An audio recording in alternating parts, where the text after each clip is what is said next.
ये भी अपना संस्कार होता है। देखो, हम ये मानते हैं कि बच्चा हो गया, लड़का हो गया, लड़की होगी।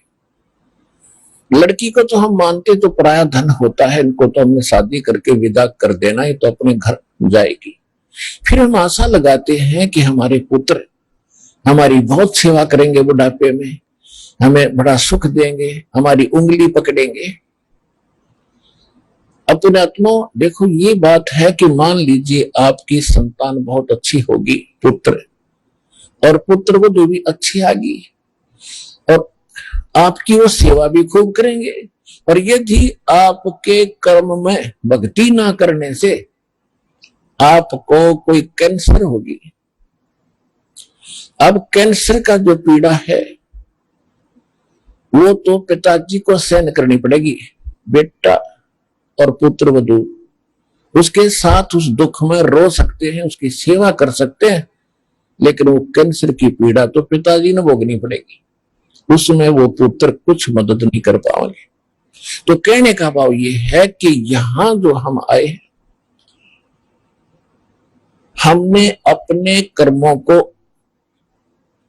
फिर से सेट करना पड़ेगा।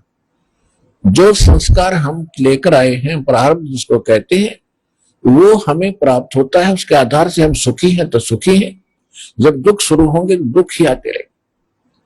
और कुछ दिनों के बाद क्या होगा, कितनी अच्छी संतान है, जब पिताजी या माताजी लंबे रोगी हो जाते हैं, ज्यादा अवधि तक, वो सभी थक लेते हैं, छिक लेते हैं, और आप अपने आप कहने लग जाते हैं, भगवान इनकी मिट्टी संगवा ले, उठा ले, भगवान बहुत दुखी हो रही है, देखा नहीं जाता। और यदि वो भक्ति करते हैं, परमात्मा का सतनाम लेते हैं, सच्ची साधना करते हैं, तो उनका वो संकट टल जाएगा।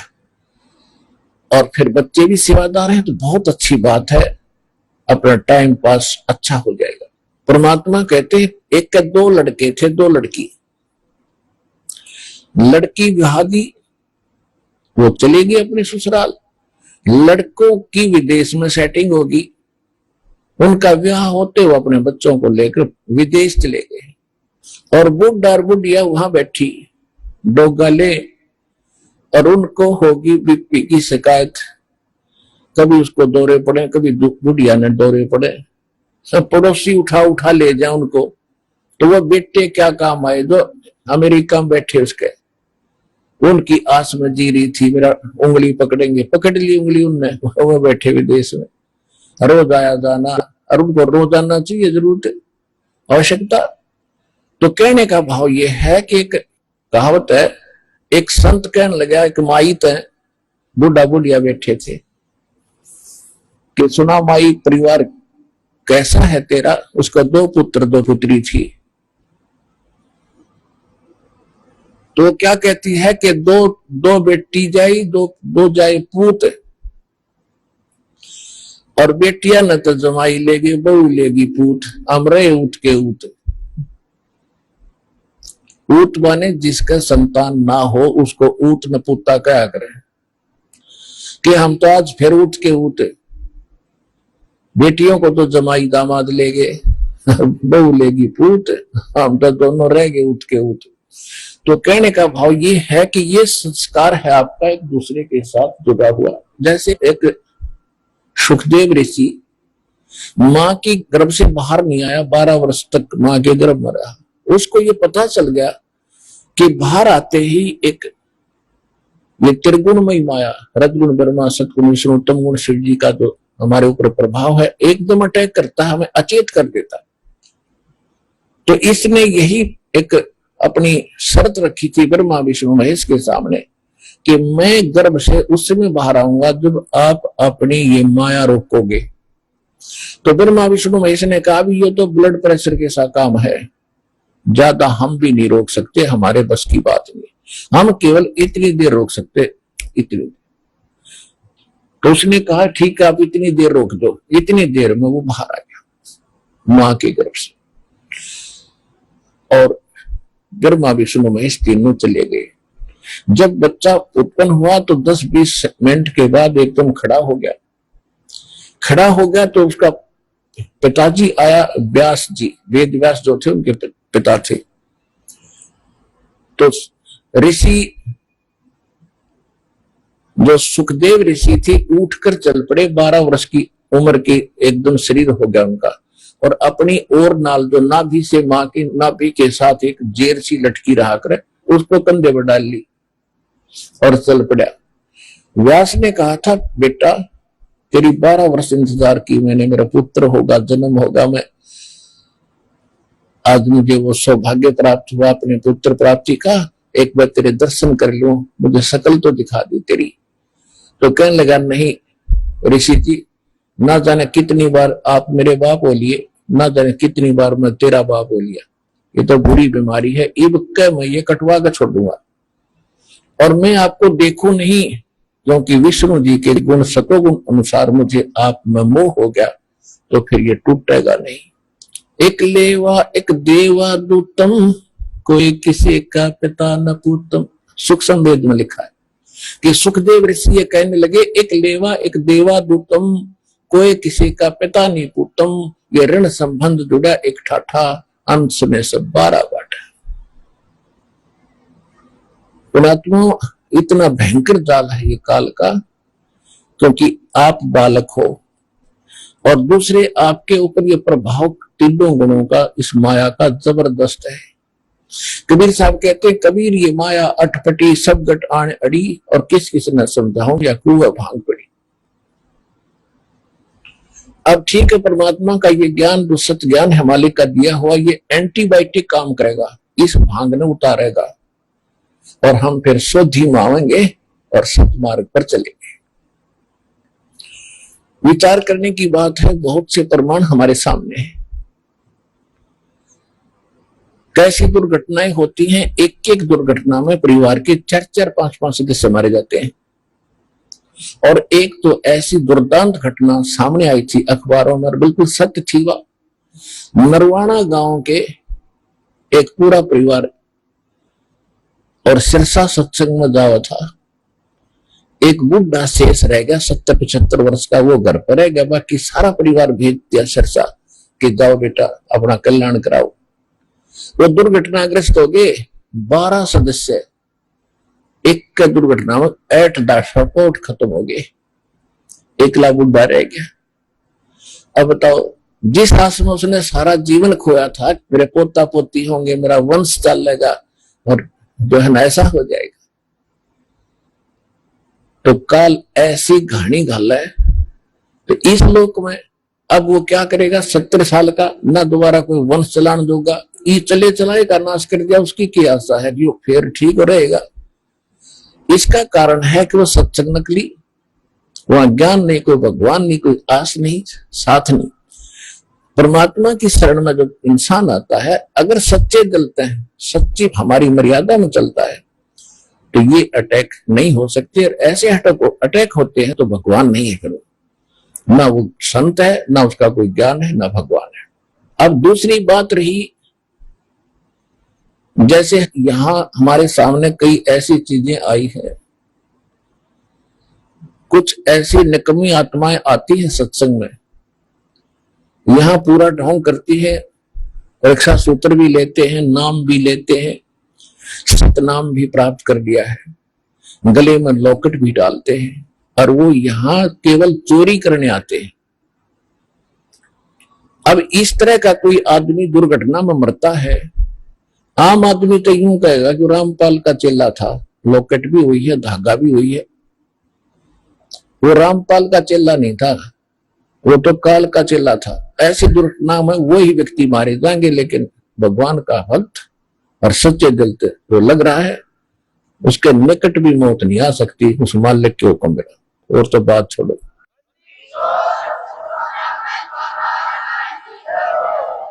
तो कहने का भाव ये है कि एक लेवा एक देवा दूतम, और कोई किसी का पिता नहीं पूतम, ये ऋण संबंध जुड़ा एक ठाठा, अंत में सब 12 बाटा। अब ये बहुत लंबी कहानी वो ना सुनाऊंगा, इसको समाप्त करता हूं कि ये प्रसंग जो चल रहा है। तो इसी प्रकार जिनका संतान नहीं है उनका कोई लेन देन नहीं है। एक कथा सुनाते हैं, उसमें जल्दी निर्णय हो जाता है। एक व्यक्ति का विवाह हुआ, उसे एक पुत्र उत्पन्न हुआ, उसकी पत्नी मर गई। मृत्यु होगी पत्नी की। दूसरा विवाह किया, 5-7 वर्ष का वो लड़का था, 10 वर्ष का। उसके बाद दूसरा विवाह किया, उससे एक संतान हुई पुत्र रूप में। फिर भी उसकी पत्नी की भी मृत्यु होगी, स्वयं भी मृत्यु होगी। अब बड़े लड़के का विवाह कर चुका था वो, बड़े लड़के का विवाह हो गया था, छोटा लड़का 10-12 वर्ष का था। उस समय उसका माता पिता दोनों की मृत्यु होगी। वो पिता को तो एक था, मां थी दो मायाओं के थे, पिता एक था। अब बड़े का जो विवाह हो गया था, उसकी पत्नी थी। उधर से छोटा लड़का जो था वो बीमार हो गया। रोगी हो जाने से उपचार शुरू हुआ, महंगी महंगी दवाइयां लगी, लेकिन प्रयोग की जा रही थी, आराम कम हुआ। फिर उसी दौरान उनके मन में दोष आ गया, पति पत्नी के मन में, बड़े भाई के मन में और भाभी के मन में, कि अच्छे 10-15 किले एकड़ जमीन इसके हिस्से में आती है, और अब रोगी भी है, इसकी मृत्यु हो जाए तो अच्छा है, सारी संपत्ति अपनी ही होगी। ये विचार विमर्श करके उन्होंने सोचा क्यों ना इसको मरवा ही दे। सबको मालूम है रोगी है, 4-5-10 दिन से ये बीमार चल रहा है। ऐसा एक वैद्य से संपर्क साधा। उसने अपनी फीस मांग ली, मुंह मांगी, वह दे दी। उसने उसको विष दे दिया, किसको? छोटे भाई को, और वो मर गया। रिश्तेदारियों में पता था ही बहुत रोगी है, बीमार है काफी, वो मर गया, कोई बात नहीं, बात समाप्त हुई। अब 1 वर्ष के बाद उनके एक पुत्र उत्पन्न हो गया, और पुत्र को बड़ी अच्छी तरह लाड से पाला पोसा, बहुत अच्छा खिलाया पिलाया, दूध भैंस रखे, गाय रखे, और बहुत ही चंद दिनों में वो 10-12 पहले 12 वर्ष की आयु में विवाह कर देते थे। और विवाह के बाद यदि व्यक्ति मर जाता, लड़का मर जाता पति, तो पत्नी का पुनर्विवाह तो छोड़ो, उसको 7 सती करते थे, 7 फूका जाता था उसी चिता में। अब क्या हुआ कि जब उस लड़के का विवाह हो गया, खुशी का कोई ठिकाना नहीं, वो लड़का बीमार हो गया, इतना बीमार, इतना रोगी हो गया कि उसके उपचार के लिए उन्होंने आधी जमीन भी बेच दी, और 1-1.5 वर्ष 2 वर्ष ऐसे चारपाई पे पड़ा रहा। एक दिन उसका पिता बैठा था, लड़के ने कहा कि भाई साहब, अब मेरी लकड़ियों का और मेरे कफन का प्रबंध कर ले, अब मैं जा रहा हूं। उसके पिता ने कहा, बेटा मैं तेरा बाप हूं, भाई नहीं हूं। उसने पहले ये सोचा बीमार है इस करके इसकी अकल खराब होगी, मुझे भाई कह रहा है, मानसिक संतुलन बिगड़ गया। तो उस लड़के ने कहा, तू मेरा भाई है, मुझे मालूम है, और मैं तेरा वो भाई हूं जिसने विष देकर मरवाया था, और भाई साहब मेरा बराबर हो गया हिसाब किताब। तूने मेरी 50% संपत्ति के लालच में मारा था, वो 50% बिक चुकी है। कहा? बिल्कुल बिक चुकी है। अब तेरा और मेरा इतना बैलेंस है, मेरी लकड़ी और कफन का, अब तैयारी कर ले। अब उसके पैरों तले की जमीन खिसकी, बड़ा शर्मिंदा हुआ। इस समय अकल ठिकाना आ जाती है इंसान की, अगर पहले आ जाए तो बातें खत्म। तो सत्संग में ये पहले ठिकाने आती है, ये बुराई नहीं करेगा प्राणी फिर, इस ज्ञान को समझ कर। तो उसने कहा भी बिल्कुल, मैं महानीच आदमी था, और मेरी पत्नी के साथ मैं भी, इसका इकली का दोष नहीं कहता, 1-2 बार तो मैंने मना किया, फिर मैंने भी यस करनी पड़ेगी। और ठीक अभी हमने जिस जैसा किया, हमें यह सजा सही मिलेगी, और भगवान ने देनी चाहिए थी। हमने आपके साथ धोखा किया तो आज हमारा नाश हो गया, और कोई आस नहीं, और हम ऐसे ही वंशलेस हो जाएंगे, हमारा कोई वंश नहीं रहेगा। लेकिन एक बात बता, हमने जो करा वो भर लिया, ठीक है, लेकिन जो तेरा विवाह हुआ जिस लड़की के साथ, अब तेरी मृत्यु के उपरांत इसको जिंदा फूका जाएगा तेरे साथ में। इस बेचारी ने कौन सा पाप कर दिया जो आज या जिंदा जलाई जाएगी? तो लड़के ने कहा कि वो वैद्य कहाँ है जिसने मुझे विष दिया था कि वो तेरे 2-3 वर्ष के बाद उसकी मृत्यु होगी थी। उसने कहा लड़के ने कि ये वही दुष्ट आत्मा है, वो वैद्य, आज ये जिंदा फूकी जाएगी। एक लेवा एक देवा दूतम कोई किसी का पिता न पूतम, ऋण संबंध जुड़ा एक ठाठा, अंश में सब 12 बाटा। ये सत्य कथा है, 100% सत्य है, भगवान का विधान है। यह आपका कब समझ में आवेगी? क्योंकि इसीलिए ये पढ़ाई जा रही है अध्यात्म और सूक्ष्म वेद ज्ञान की। तो यहां बताया है कि जिनका संतान नहीं उनका कोई लेन देन शेष नहीं है। अब बगैर ज्ञान के वो एक मुकदमा और मोल लेते हैं, किसी के लड़के ने गोद लेंगे, अब बुढ़ापे में हमारी सेवा करेगा। अब देखो, सेवा तो आपके संस्कार ने करनी और करवानी है। भक्ति कर रहे हो तो भगवान सेवा करेगा, तो किससे तो करवा, वो उसका काम है, आपका नहीं, उस पर छोड़ दो आप। अब क्या होगा, लड़का गोद ले लिया, फिर विवाह कर दिया, पुत्र वधू आ गई, उसकी पत्नी आ गई। अब घर ऐसा कोई नहीं, पिता माता पिता से भी बच्चों का कई बार कवासुनी हो जाती है, घर में झगड़ा हो जाता है। तो उस समय वो क्या सोचेंगे कि हे भगवान, आज मेरा अपना बेटा होता तो आज ये ऐसी बातें करते। ये स्वाभाविक है, अपना होता वो भी से टिंडे दे हो, बिना ज्ञान बिना भक्ति का इंसान तो सारे पट्टेगा, कितना हो जाए। तो उसके मन में फिर ये दोष रहता है कि हे भगवान, मेरे संतान हो जाती, हे परमात्मा, वो भी लास्ट में वही बीमारी फिर रहेगी नो की नो। बता, एक भगवान मेरे बच्चे ना पैदा हुए, और फिर बिना भक्ति बिना ज्ञान का इंसान वो मर जाती है, वह औरत, पत्नी, वह बेटी, बहन, माई। आदमी तो थोड़ा सा संतोष कर भी लेता है, लेकिन माई नहीं सहन कर सकती, अपने आप को बांझ कुआना पसंद नहीं करती। और वो तो जो हो गया, उसका इलाज क्या है? अंत में वो इसी चिंता में, इसी टेंशन में मृत्यु हो जाती है, मेरा संतान नहीं हुई। फिर देखना इस काल का जाल कितना भयंकर है, इतना दुष्ट है।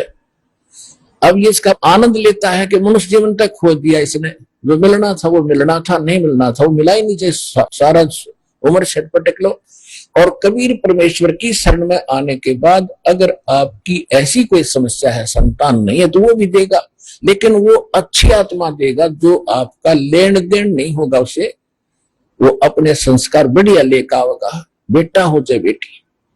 ये तो अब वर्तमान के जो परमात्मा का विधान ये अलग है, लेकिन उसको पूरा करता है दास पहले, कि वो मृत्यु के बाद वो भाई, वो बहन जिस इस टेंशन में मर जाएगी, हाय मेरा संतान ना हो, हाय मेरा संतान नहीं, अगले जन्म में काल उसको कुतिया बनाओगा, कुतिया, और एक सीजन में 8 पैदा करेगी।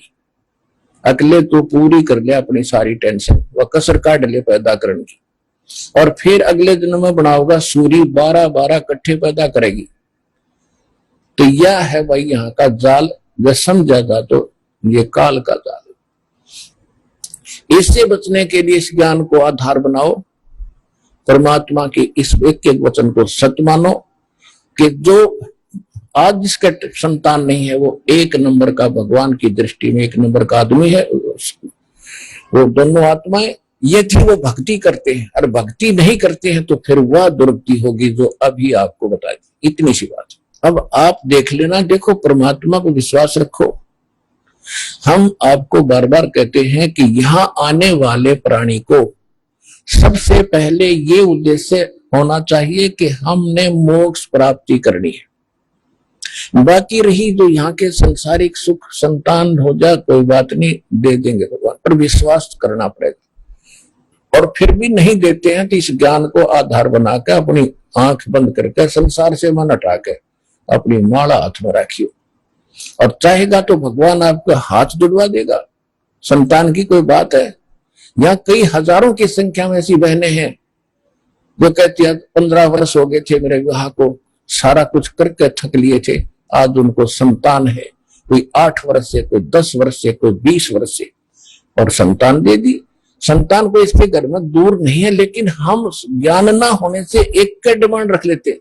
उस देने के लिए भगवान आपको आपकी पूरी परीक्षा लेगा, पूरा धैर्य देखेगा कि जय ये डटी रही सच्चे दिल ते मेरी इस ज्ञान पर लगी रही तो ऐसी संतान देगा, क्योंकि उसने मोक्ष उसका भी करवाना जो आपके घर में भेजेगा, वो अपनी विशेष आत्मा भेजेगा। और ऐसे डगमग व्यक्ति को वो संतान नहीं देगा, ये सोचेगी कि एक बालक होगा फिर देखूंगी, फिर देख लूंगी, वो पूजा पाठ करेगी, वो मालिक से छुपे नहीं, उसकी आगे की जो सोच है वो भी मालूम है। तो यहां दास ने देखा, एक बहन आपने इंटरव्यू भी दिया उसने पहले, उसको नाम लेने से पहले भी 10 वर्ष शादी को हो गए थे, 12-13 वर्ष, और नाम लेने के बाद भी 4 वर्ष के बाद उसको संतान दी। दाता ने उसकी दृढ़ता देख करके ईब अब तो नहीं, या कि झाड़ फूक वाला थोड़ा धक्के खाती है, या कोई किसी से छोरा उनके लड़के उनकी दवाई दुई तो नहीं खाती, तो उसने चारों तरफ से सरेंडर कर लिया। उसको इकट्ठी 2 बेटी दी 1.5 वर्ष पहले, और अभी 4-5 महीने पहले इकट्ठे 2 लड़के दे दिए। वाले बहन अब और मांग लिए, कितने मांगेगी, हाथ जुड़वा देगा तेरे। तो कहने का भाव ये है दास का कि इसके दरबार में कमी नहीं, और तुम ये ही मांगोगे तो इसके अंदर ढूल आ जाएगा। इसके तो अपने बच्चे भेजने हैं प्राइम टाइम में मोक्ष प्राप्ति के लिए, लेकिन उनको देगा जो पक्के हो जाएंगे। हे परमात्मा, आपके सिवा सपने में भी किसी की आस नहीं करेंगे हम, और फिर देखना आप सब कुछ देगा, ये सब कुछ यहां जो आपने चाहिएगा। तो अब जब उस प्रसंग पर आते हैं जो दास आज प्रारंभ करने जा रहा था, इसके लिए भूमिका बनी है। अब जैसे नीरू और नीमा, ये कौन थे? सुदर्शन जी के माता पिता थे, और परमात्मा ने प्रॉमिस कर दिया था न पार करूंगा, और पार करूंगा तो ये आपकी तरह फंसा कर छोड़ दे, संतान दे जुआ को उलट हो जाए, भक्ति करे नहीं, तो वो परमात्मा नहीं चाहते थे, उनको पार करने का प्रॉमिस किया था। उससे पहले जो नीरू नीमा रूप में वो यानी गौरी शंकर सरस्वती रूप में जन्मे थे, उससे पहले भी उनके 2 जन्म और ब्राह्मण कुल में हुए हैं, और दोनों ही पति पत्नी रहे। और परमात्मा उन जन्मों में भी मालिक उनसे जाकर बालक रूप में मिले, वो माने नहीं, ऐसे नहीं मिले उनको, वैसे एक 3 साल के बालक के रूप में उनके घर के सामने खड़ा खड़े बैठे, ऐसे बैठ गया आकर। वो बच्चे को नगरी में पता किया भी किसका है किसका है, सब जगह पता कर लिया भी पता नहीं किसका है।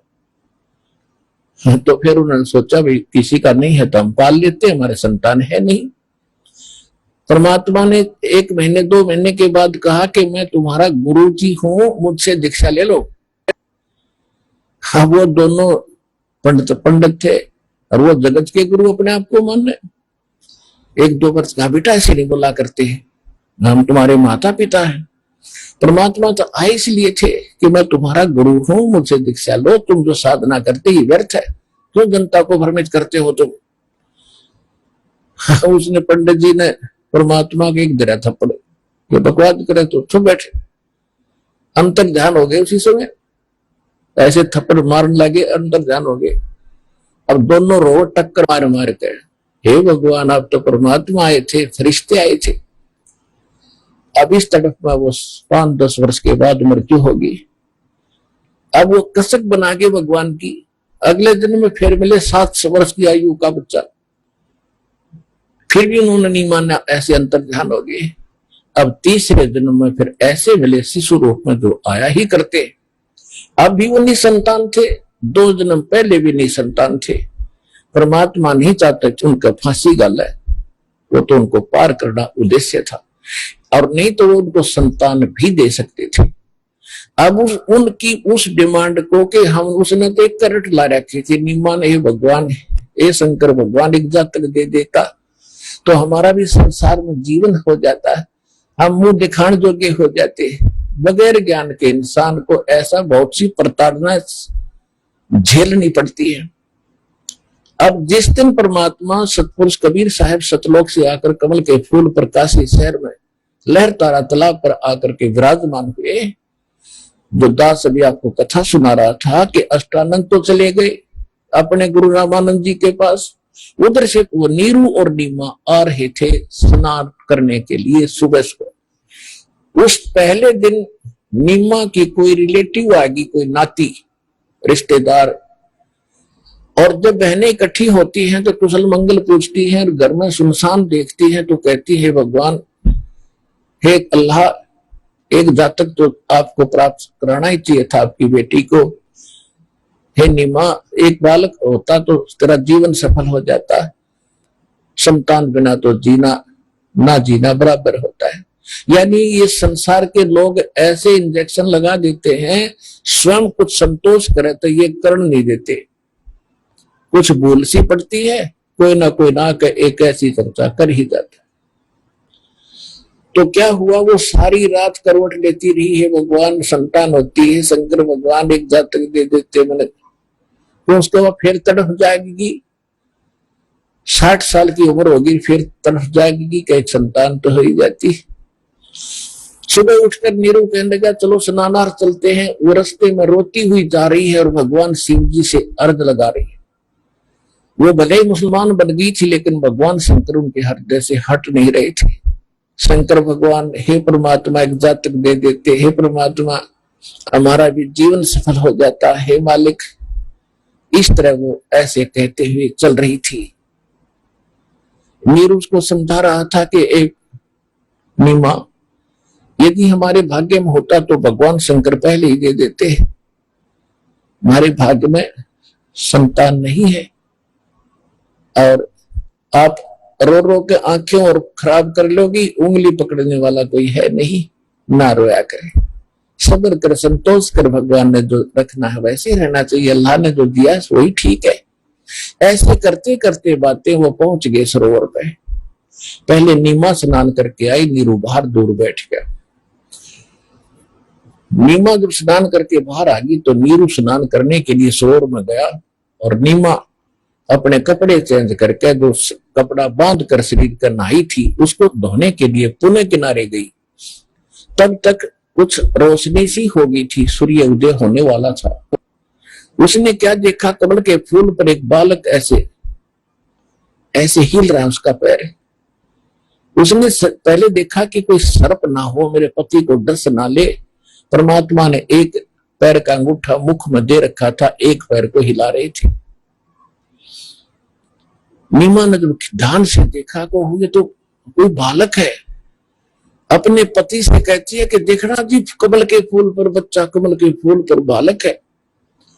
अब नीरू ना रहा था ऐसे कर नीरू ने सोचा या तो मेंटल होली इन बच्चों के मोह में, इसकी तो मानसिक स्थिति कति खराब होगी।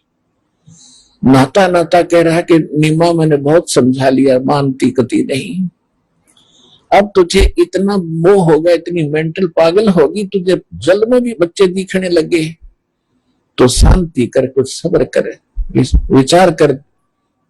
इतने में उसने फिर कसक से कहा, जी देखो, सचमुच देखो। तो अब जब उसने इसी कसक से कहा तो नाते नाता देखा सचमुच रहे बालक कमल के फूल पर थोड़ी सी दूरी पर, यानी किनारे से काफी दूर था, लेकिन वो नहा रहा था उससे थोड़ी दूर था। तो एकदम जाकर के बच्चे को उठा लिया, कमल के फूल के समय उठा लिया और अपनी पत्नी को उठाकर दे दिया। अब इस बच्चे को नीरू कह रहा था रख दे यहीं पर, अपने आत्मा जिस परमात्मा का नाम लेने दे, नाम लेने मात्र से एक गुदगुदी सी उठती हृदय में। और जिसके लिए ऋषि में ऋषि तपस्या कर कर शरीर खत्म करके उनको वो परमात्मा मिले नहीं, और उस पुण्यात्मा नीमा को और नीरू को सहज में मिल गए। और नीमा ने उस बालक को सीने से लगाया। जिस परमात्मा के नाम लेते रोम रोम खड़े हो जाते हैं, और जो किसी पुण्यात्मा के सीने से लगा हो, जो आनंद, जो सुख उसकी आत्मा को महसूस हुआ होगा, वो अवर्णनीय है।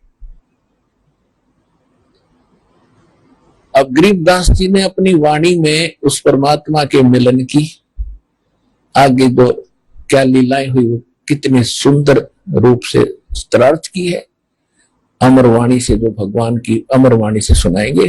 पुण्यात्मा, जब तक आप परमेश्वर की शरण में नहीं आते तब तक तो ये जो कथा सुनते हुआ भक्तों के मुख से इस पर भी आपको विश्वास नहीं होता होगा, क्योंकि हम भगवान के गुण महिमा सुना जरूर करते थे, पर हमारे साथ घटना नहीं घटा करती जो भगवान करता है, क्योंकि हमारी साधना शास्त्र अनुकूल नहीं थी। अब हमें वो विधि मिली और परम संत से लेकर वो शास्त्र अनुकूल साधना की जाती है, तो ये सुख स्वाभाविक भगवान देता है, उसके गुणों में लिखा है। जैसे बिजली के गुणों में लिखा है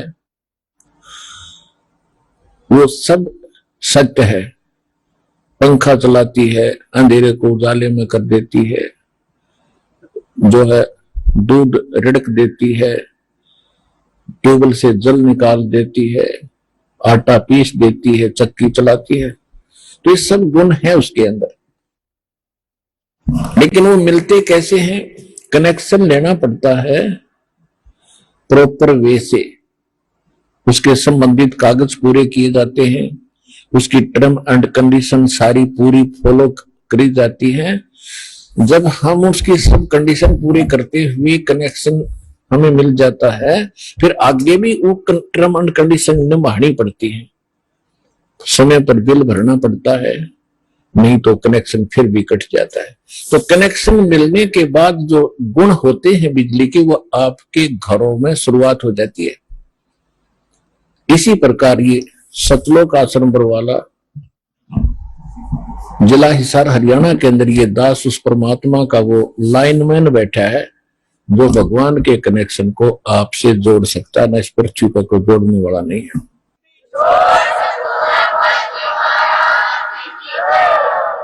अब परमेश्वर कबीर जी के विषय में आदमी गरीबदास साहिब जी ने कैसे चित्रार्थ की है भगवान की महिमा को। 84 बंधन कटे ये कीनी कल्प कबीर, भवन चतुर्दश लोक सब ये टूटे जम जंजीरे, अंत कोट ब्रह्मांड में वो बंदी छोड़ कहाए, सो तो पुरुष कबीर हैं वही जननी जने नमाए। शब्द स्वरूपी साहेब धनी शब्द सिंध सब माही, बाहर भीतर रम रहे जहां तहां सब ठाही, जल थल पृथ्वी गगन में वो बाहर भीतर एक, पूर्ण ब्रह्म कबीर हैं अवगत पुरुष अलेख, सेवक होके उतरे इस पृथ्वी के माही, जीव उदाहरण जगत गुरु बार बार बल जाही। गरीबदास जी कहते हैं कि दास बन के आए वो भगवान इस पृथ्वी पे है, उतरे अवतरित हुए, वो माता से जन्म नहीं हुआ उनका, सेवक होके उतरे वो इस पृथ्वी के माही, जीव उदाहरण जगत गुरु बार बार बलि जाही। जीवों का उद्धार करने के लिए वो जगत गुरु होए होए, यानी सबको सच्चा ज्ञान देने वाले कबीर भगवान स्वयं आकर के प्रकट हुए। काशीपुरी कष्ट किया वो उतरे अदर आधार, नो के नो सहसरी गाए, मोमिन को मुजरा हुआ वो जंगल में दीदार। मोमिन एक मुसलमान दुल्हे को मिले, कोट किरण शशि भाने शुद्ध ये आसन अदर विमाने, और परसत पूर्ण ब्रह्म को हो शीतल पिंड और प्राण। नीमा ने जब परमात्मा बालक को सीने से लगाया, गोद लिया मुख चूम के हेम रूप झलकन थे, जगर मगर काया करे है जैसे दमके पद्म अनंत। नीमा ने बच्चे को उठाया, गोदी में लिया, सीने से लगाया और उसका मुंह चूमया, प्यार किया। गोद लिया मुख चूम कर हेम रूप झलकंत। हिम हेम माने बर्फ। परमात्मा का इतना सुंदर शरीर, व्हाइट शरीर था, जैसे कहते हैं कोई कपड़ा खरीदने जाते थे कपड़े की दुकान पर, सफेद कपड़ा जब लेते थे तो दुकानदार कहा करता ये स्नो व्हाइट है, यानी बर्फ जैसी सफेदी और किसी में नहीं होती। स्नो माने बर्फ और हिम माने बर्फ, स्नो अंग्रेजी में, हिम हिंदी में। तो गरीबदास जी कहते हैं गोद लिया मुख चूम कर वो हिम रूप झलकंत हिम, बर्फ के जैसी सफेदी थी मालिक के शरीर की, बॉडी की। इतना अजीबो गरीब बालक था, आम बच्चों जैसा बालक नहीं थे भगवान। और जगर मगर काया करे जैसे दमके पद्म अनंत, इतना सुंदर शरीर चमक रहा था, नूर था मालिक का। नूर का अर्थ ये नहीं होता उसमें से किरण निकल रही थी, जैसे कोई बहन या भाई भक्त इतना गोरा होता है और ऐसा लगता है कि देख इसके चेहरे का नूर अलग ही है। इस तरह वो मालिक का जो बॉडी था इतना सुंदर था, अपने आप जैसे कलर में ही इतनी उसके अंदर परमात्मा की जो कलर जो था वो अपने आप ऐसे चमक रहा था अंदर से। तो यहां बता रहे हैं काशी उमटी गुल बया फिर मोमन का घर घेरे, कोई कह ब्रह्मा विष्णु है, कोई कह इंद्र कुबेर, कोई कह वरुण धनराय है, कोई कहते है ईश, 16 कला सुभान गति, कोई कहे जगदीश।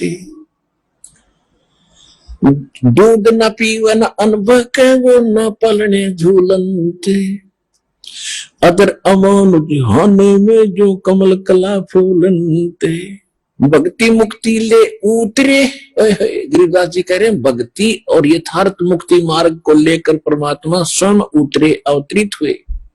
भक्ति मुक्ति ले उतरे वो मिटन तीनों ताप, कहते तीनों तापों का नाश करने के लिए परमात्मा स्वयं आए, अपने बच्चों को सतभक्ति देकर उनको दुख निवारण करने के लिए। भक्ति मुक्ति ले उतरे वो मिटन तीनों ताप, मोमिन के, मोमिन माने मुसलमान के, मोमिन का डेरा लिया फिर उसे कहे कबीरा बाप। कि उस मुसलमान नीरू को परमात्मा पिताजी कहते हैं, बाप कहते हैं, कहकर पुकारते हैं। दूध न पीवन अनबक न पलने झूलनते,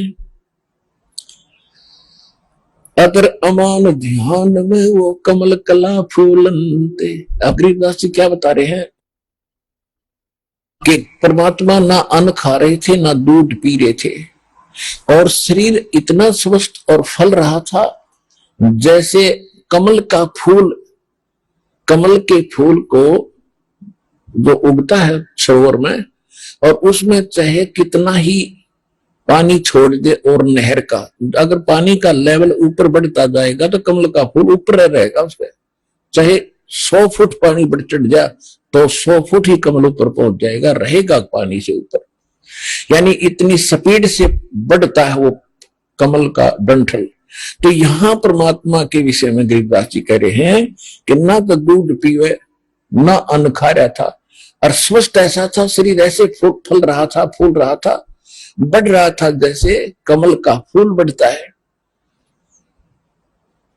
जैसे बच्चा रोजाना किलो दूध पीता हो, इतना स्वस्थ नजर आ रहा था।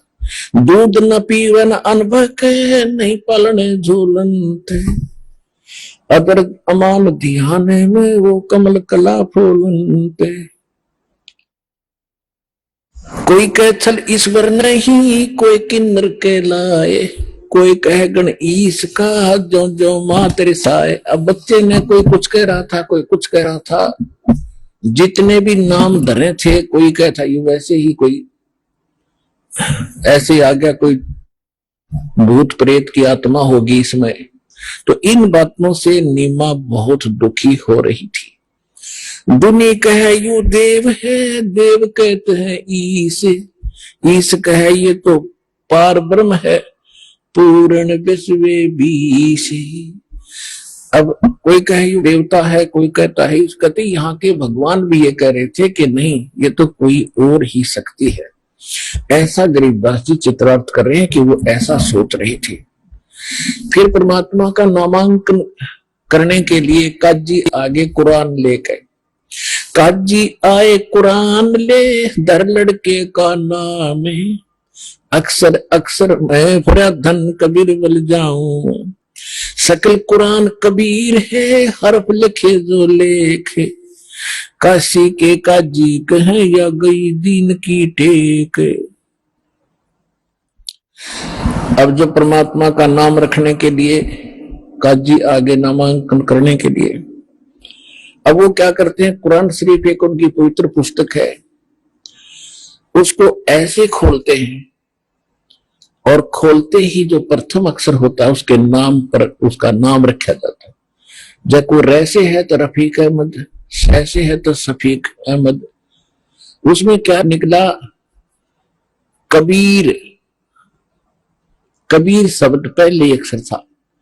अब कबीर एक बहुत बड़ा नाम मानते हैं, कबीर का अर्थ बहुत महान मानते हैं, कबीर माने महान बड़ा। और एक दुल्हाए के बालक का नाम कबीर रखे तो उनको, क्योंकि वहां पे एक चवन्नी मिलनी थी और यदि वो किसी सेठ के कोई अच्छे पैसे वाले धनी का ऐसा नाम निकलाता तो उनके बल्ले बल्ले हो जाती थी।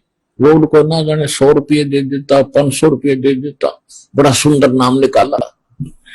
तो वहां उन्होंने सोचा कि दुल्हाए के बालक का इतना नाम नहीं लिखना चाहिए। फिर दोबारा खोला उन्होंने अपनी मस्जिद है, फिर बंद करके कुरान शरीफ को और फिर खोला पूरे पृष्ठ पे, दोनों पृष्ठ खोला, सारे पर कबीर कबीर कबीर कबीरन कबीरन कबीरन लिखा। मैं सोची बड़ी बात बिगड़ी, मैं फिर दोबारा करा। तीसरे देखा तो पूरी कुरान में ओनली कबीर से अक्षर रह गया, उन वाली लेख नहीं रहा।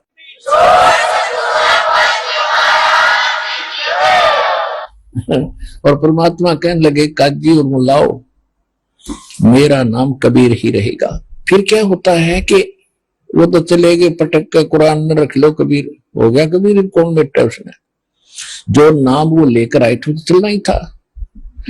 अब क्या होता है कि 25 दिन के हो गए, भगवान ना कुछ खावे ना पीवे और स्वस्थ ऐसे जैसे बालक के कोई रोग नहीं, खूब कोई दिक्कत नहीं, लेकिन उस मीमा और नीरू की आत्मा नहीं मानने थी कि कब तक जीवेगा बालक, बेशक स्वस्थ दिखाई देता है, कभी ना कभी अचानक मर जाएगा। उनको इतनी टेंशन रहती थी। एक दिन उसने अपने पति से कहा कि आप कहीं झाड़ फूक करवाओ, किसी से पता करो। सब झाड़ फूक करवा लिए, सब सयाने सुने बुला लिए, कोई फर्क नहीं पड़ा। फिर रामानंद जी एक बड़े प्रसिद्ध ऋषि हुए थे, जो अभी आपको बताया था उनके विषय में। तो वहां गए, नीरू वहां गया और रामानंद जी से प्रार्थना की कि स्वामी जी ऐसे ऐसे मुझे एक जंगल में कमल के फूल पे एक बालक प्राप्त हुआ।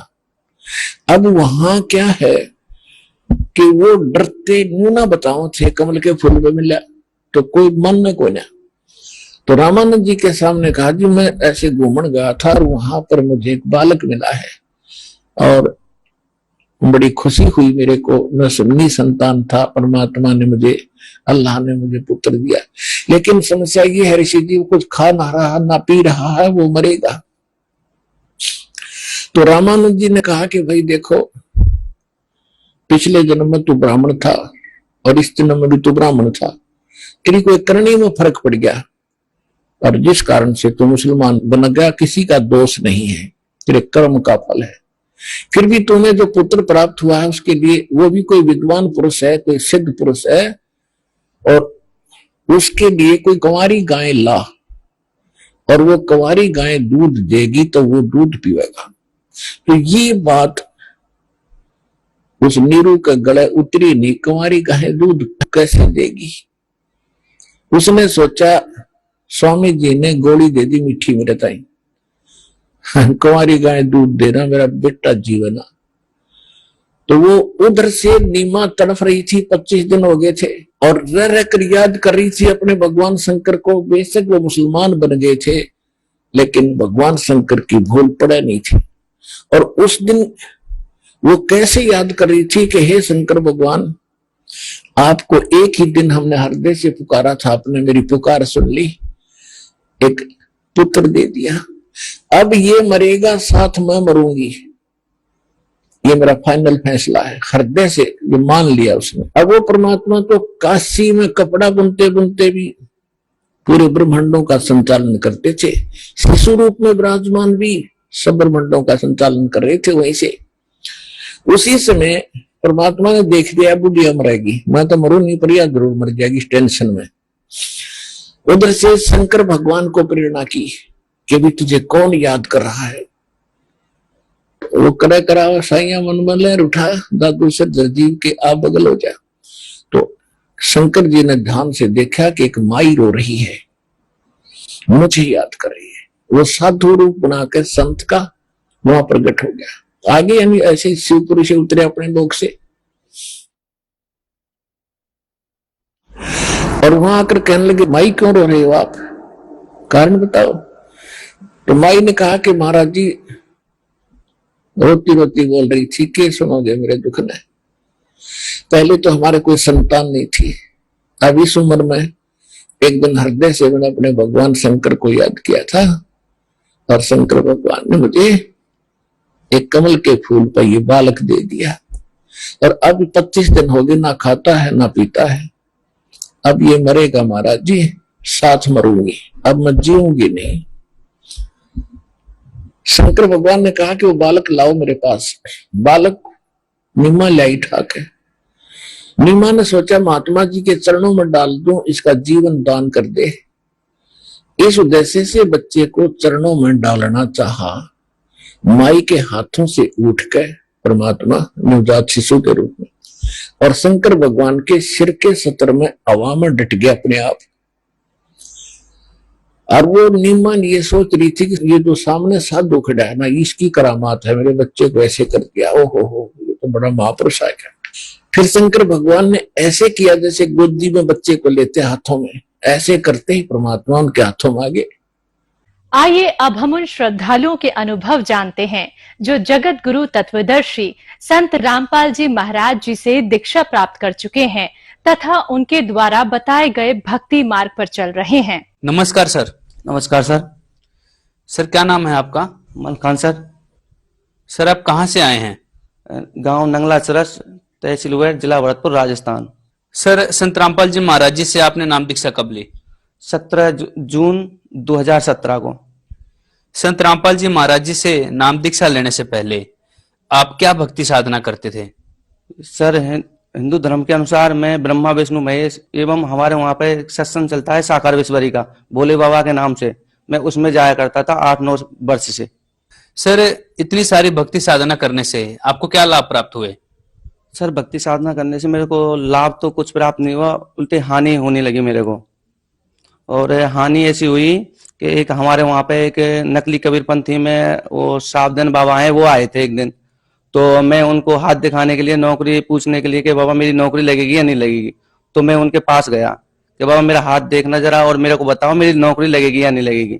तो उन्होंने मेरे हाथ देख के बताया कि बेटा नौकरी तो नहीं, तेरे 25 और 30 साल के बाद में तेरी उम्र ही नहीं है, तू खत्म हो जाएगा बिल्कुल। फिर मैं उस बात को ध्यान भूल गया, मैं नकार गया कि ये झूठ बोल रहा है। फिर ऐसे में बीमार होने लगा। सर आप संत रामपाल जी महाराज के शरण में कैसे आए? जैसे मैं शाम को खुद के क्लिनिक पे से आके मैं शाम को खाना खा के बढ़िया लेटा था घर पे आराम से, कोई निश्चिंत, कोई बीमारी नहीं, कुछ भी नहीं, एकदम निश्चिंत होकर लेटा भगत जी में। फिर उसके बाद में मेरे को एकदम रात के 2 बजे एक अटैक आया। अटैक आने के बाद में मैं घर पे ऐसे चारों तरफ घर के बाउंड्री में ऐसे डोलने लगा। तो मेरी धर्मपत्नी बोल रही आपको क्या हुआ? कि यार पता नहीं, मेरे को शायद पता नहीं, मेरे को यहाँ बहुत जोर से अटैक आ रहा है, मैं जल्दी मम्मी को बुला दे, शायद मैं जाऊंगा। तो वो भक्ति रोती रोती मम्मी के पास में गई। मम्मी के पास में जाने के बाद में मम्मी फिर भक्ति हुई आई कि बेटा क्या हुआ तेरे को? मैं मम्मी पता नहीं, मैं 2-1 दिन का हूँ, मेरे को कुछ हो रहा है, मैं जाऊंगा शायद। तो मम्मी बोली कि बेटा ऐसा तो क्या है, तू तो अभी आके आराम से खाना खा के सोया है, तेरे को ऐसे कैसे हो गया? मैंने तुरंत बीपी इंस्ट्रूमेंट निकाला और मैं बीपी नापने लगा। तो बीपी एकदम परफेक्ट सॉलिड, एकदम बहुत बढ़िया बीपी आया था मेरा। फिर मैं जाके फिर मैंने मम्मी पापा को बुलाओ। पापा क्या है कि अपने खेत पे सोए हुए थे। फिर मम्मी ने पापा बुलाए भगते हुए, पापा जी आ गए वहां से, भगत जी केदार जी को बुला के लाए वो भगते हुए से। फिर वो बोला बेटा नाम दीक्षा लेगा? मैं हाँ भगत जी नाम दीक्षा मैं लूंगा, तो चल घर पे। फिर हम घर पे आ गए उनके, भगत जी के घर पे। फिर उन्होंने मेरे को दंडवत कराया कि दंडवत करने के बाद में बेटा ऐसे कर, अब ये सुबह चलेंगे, अभी रात को बहुत रात है, 3 बजे के समथिंग थे रात के, मैं नहीं 3 बजे हैं तो अभी चलना है। फिर रात को ही हम 3 बजे के समथिंग चल दिए। सुबह हमने जयपुर में नाम दीक्षा केंद्र पे संत रामपाल जी महाराज से नाम दीक्षा ली। सर, संत रामपाल जी महाराज से नाम दीक्षा लेने के बाद आपको क्या लाभ प्राप्त हुए? सर, सतगुरु रामपाल जी महाराज से नाम दीक्षा लेने के बाद में मेरे को बहुत लाभ हुआ। उन्होंने मेरी उम्र बढ़ा दी। नाम दीक्षा लेने के बाद में दोपहर में असुर निकंदन रमणी का समय हो रहा था, फिर दोबारा अटैक आया। अटैक आने के बाद में भगत जी से बोला कि रवि भगत जी मेरे को हॉस्पिटल लेके चलो, क्या पता है बीपी का चक्कर हो दोबारा। फिर मैंने 2 हॉस्पिटल में गया। 2 हॉस्पिटल में जाने के बाद में मेरा बीपी एकदम फर्स्ट क्लास, वही बीपी बिल्कुल घर पे आया था, वही फर्स्ट क्लास मेरा बीपी वहां पे आया। तो वो बोला कि कोई दिक्कत नहीं है तेरे बीपी में, तो तू तो परफेक्ट है, कोई दिक्कत नहीं है, जाओ। फिर मैं फिर दोबारा आ गया। फिर शाम को फिर 5 बजे फिर वही हो गया। फिर एक क्लिनिक है पास में, वहां पे मैं गया। मैं यार मेरे को ऐसे कर, तू ड्रिप चढ़ा दे एक। तो उन्होंने ड्रिप चढ़ा दी मेरे 2। तो ड्रिप चढ़ाने के बाद में हम घर पे रूम पे आ गए। फिर रात को दिन में सोने के बाद में मेरे एकदम दोबारा एकदम इतनी भयंकर अटैक आया। मैं भाई अब चला, मैं अब मेरे गुरु जी से नाम दीक्षा लेने के बाद अब जा रहा हूं मैं। फिर उसके उपरांत वो बोले, मैंने भगत जी 2 भगत जी थे, मैं भगत जी एक बार मेरी क्लिनिक पे जाके मैं दोबारा ड्रिप चढ़ा के आऊंगा। फिर मैं दोबारा ड्रिप चढ़ाने गया। तो ड्रिप चढ़ते चढ़ते मैंने खुद ने ड्रिप लगा ली, सब इंजेक्शन मैंने खुद ने ही डाल लिए ड्रिप में। फिर आधी ही ड्रिप हुई, मेरे इतना अटैक आया भगत जी कि मैं वहां से बोतल खोल के तुरंत भाग दिया। मैं बोला यार मेरे को 2-3 मिनट का समय है, मेरे को 2-3 मिनट में घर पहुंचना है। फिर उसके बाद में मैं 2-3 मिनट में घर पहुंच गया। फिर एकदम पीला पड़ गया मैं भगत जी, बिल्कुल पीला पड़ गया। पढ़ने के बाद में मेरे पिताजी बोले कि यार तेरे को तो पीलिया हो गया है। मैं पिताजी पीलिया 2 दिन की बीमारी में नहीं, 1 महीने 2 महीने की बीमारी में होता है, पीलिया तुरंत नहीं होता है। फिर पिताजी ऐसा करते, पिताजी बोले थे कि ऐसा करो तेरे को किसी झाड़ फूंक वाले के पास में ले चलते हैं, उससे सही हो जाएगा। फिर एक सरोज भगतमती जी आई थी कि ऐसा करो मैं नहीं ले जाने दूंगी इसको, मैं इसको वहां नहीं ले जाने दूंगी। फिर उन्होंने मेरे घर जाएगा ये, तो मैं उनके घर गया। घर जाने के बाद में मेरे को उन्होंने नहलाया। नहलाने के बाद में उन्होंने 2-2 3-3 कूलियर मेरे पास में चला दिए। वो बोले बेटा तू अब यहाँ लेट जा। मैं भगतमती जी यहाँ नहीं लेटूंगा, मैं वहां लेटूंगा जहां मेरे उन्होंने गारंटी ली है। उन्होंने ये गारंटी ली है कि पत्नी से पहले तो पति नहीं मरेगा और बाप से पहले बेटा नहीं मरेगा। फिर मैं संत रामपाल जी महाराज के शरण में जाके लेट गया। लेटने के बाद में मेरे को बिल्कुल मतलब ऐसा हो गया, बिल्कुल काला पड़ गया और पीला, बिल्कुल काला पीला बिल्कुल पड़ गया। रोने लगे सारे घर के कि ये क्या हो गया, ये क्या हो गया। फिर मैंने बोला भाई भगतमती से मैं जा रहा हूँ, लास्ट वो है, मेरा मुंह देख ले बस। फिर वो रोने लगे सारे घर के। फिर अपने केदार भगत जी हैं राज पड़ोस में, मैं बोला उनको जल्दी बुला दो एक बार। फिर उनको बुलाने के बाद में जल्दी फिर वो आ गए बकते बकते कि क्या हुआ भगत जी क्या हुआ। चाचा मैं बस लास्ट है, मेरा मुंह देख लो, मैं जा रहा हूँ बस। वो भगत जी वो बोल लेते कि यार मेरे को मेरे परमात्मा पे संत रामपाल जी महाराज पे पूर्ण विश्वास है, तू ऐसे नहीं जाएगा। तो वो क्या करता है, फर्स्ट मंत्र की माला मेरे ईयरफोन कान में लगा के और वो बाहर चले जाते हैं। बाहर चले जाने के बाद में इतने में 2 मिनट में मैं अपना शरीर छोड़ गया। शरीर छोड़ने के बाद में भगत जी मैं संत रामपाल जी महाराज और काल और एक ज्योति के रूप में मैं दोनों ऊपर देखता हूँ, मैं खुद देखता हूँ ऊपर। तो काल बोल रहे कि भाई इसका, गुरुजी से बोल रहे कि परमात्मा इसका समय पूरा हो गया है, मैं इसको ले जा रहा हूँ। और संत रामपाल जी महाराज परमात्मा बोल रहे कि बेटा अभी इसका समय पूरा नहीं हुआ है, अभी तो इसने 2 दिन हुए हैं इसको नाम दीक्षा लिए, अभी तो इसका जन्म हुआ है। कि परमात्मा नहीं, इसका जन्म नहीं है, इसका तो एंड हो लिया, अब इसका लास्ट चांस है, बस ये गया। तो परमात्मा काल से ये बोले कि इसकी उम्र बढ़ा। तो काल बोले कि इसकी उम्र है ही नहीं, परमात्मा में उम्र कहां से बढ़ाऊं। तो उन्होंने बोला कि परमात्मा चलो देखता हूं मैं। देखने के बाद में उन्होंने कागज खगोले ऊपर, कागज खगोलने के बाद में उन्होंने बोला परमात्मा मैं इसकी उम्र 50 साल करता हूँ, 50 साल करता हूँ परमात्मा मैं इसकी उम्र। जो परमात्मा ने संत रामपाल जी महाराज ऐसे थप्पड़ ओजे उसके ऊपर कि 50 नहीं, अब मैं बोल रहा हूँ इसकी 10 साल मेरी तरफ से कर, 10 साल मेरी तरफ से करो इसकी उम्र। तो जी परमात्मा मैं 10 साल आपकी तरफ से करता हूँ। अब ये 60 साल तक जिएगा। 60 साल तक जीने के बाद में अब अगर मेरी भक्ति में लगा रहा तो इसकी उम्र 100 साल के समथिंग, इसको तू भी नहीं रोक सकता और मैं अपने परम धाम सतलोक को इसको लेके जाऊंगा, कोई भी नहीं रोक सकता इसको।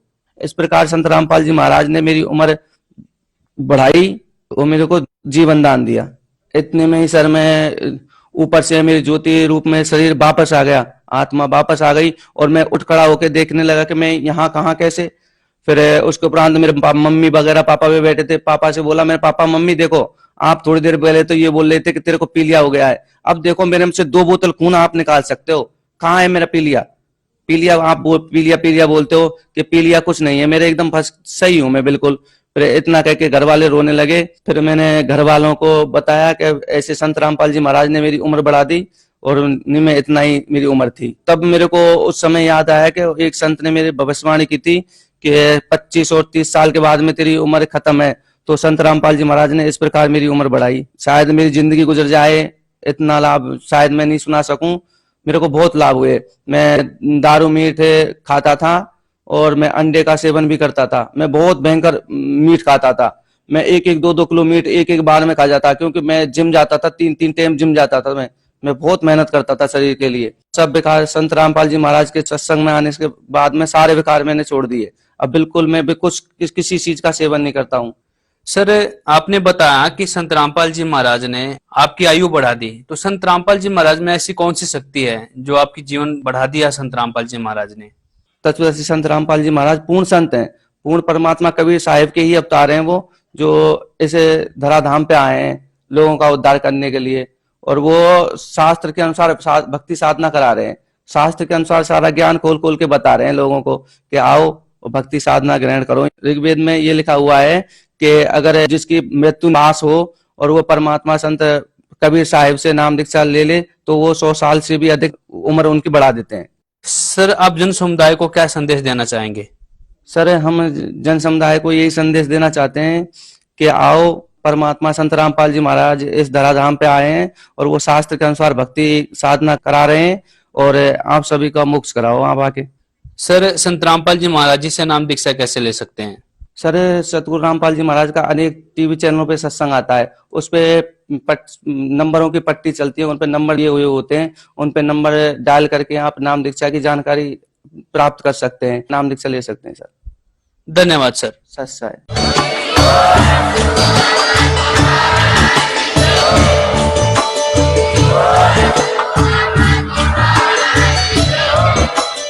आप सुन रहे थे जगत गुरु तत्वदर्शी संत रामपाल जी महाराज जी के मंगल प्रवचन। अधिक जानकारी के लिए विजिट कीजिए हमारी वेबसाइट www.jagatgururampalji.org। संत रामपाल जी महाराज जी के शुभ आशीर्वाद से पूरे विश्व भर में 500 से भी ज्यादा नाम दीक्षा केंद्र हैं, जिन पर संत रामपाल जी महाराज जी द्वारा ऑनलाइन निशुल्क नाम दीक्षा दी जा रही है। अपने नजदीकी नाम दीक्षा केंद्र का पता करने के लिए संपर्क करें 8222880541।